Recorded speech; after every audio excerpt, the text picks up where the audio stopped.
Hello, Hank. How are you?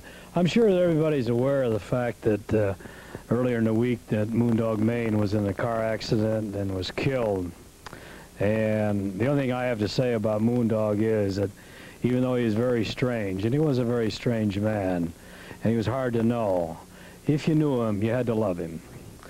So anyway, after he was killed in this accident, Bob Geigel, the president of the National Wrestling Alliance, decided that the #1 and #2 challengers should wrestle in the Cow Palace for the title after it was put in escrow. And after Saturday night, even before Saturday night, there was a lot of complaints from the wrestlers who were in the top 10. In other words, that would be 8 wrestlers that were left. Now, I don't know exactly who made the complaint and how many boys, but they rallied a lot of promoters behind them. And now that neither one of the wrestlers won Saturday night, they're even making more static now than ever. So I talked to Bob Geigel on the phone this morning, and he is going to take it before the board of directors and actually decide what would be the best thing to do. Now, they think that there should be a tournament, and only the top 10 wrestlers that are contenders. In other words, it goes from #1 to #10, as you know, and then there's a champion. Only the top 10 should be in it. And if they do that, I approve of it.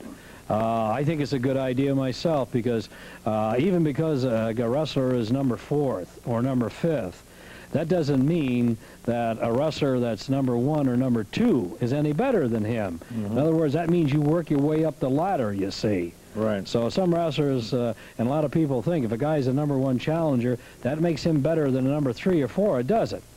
The top 10 are the guys that haven't been beaten. I mean, nobody's beaten them. That's the way you get in the top 10. So if they have the tournament, I'll be in favor of it, but I'm not going to push it.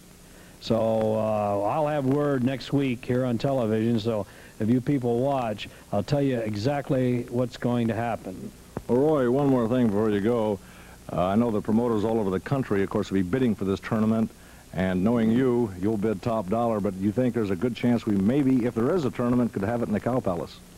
I know there's a lot of money floating around in the wrestling world today, and I really couldn't say. I'll have my bid in with everybody else, but whether I'll get it, I really don't know.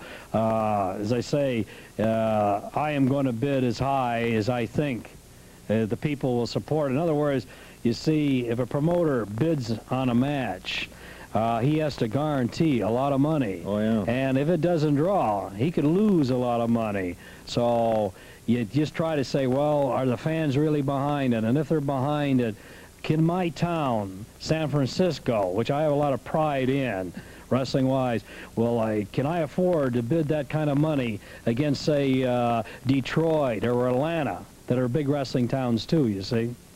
Roy, if we get it, all the best. I hope you get it. Well, it's a pleasure, right? Okay.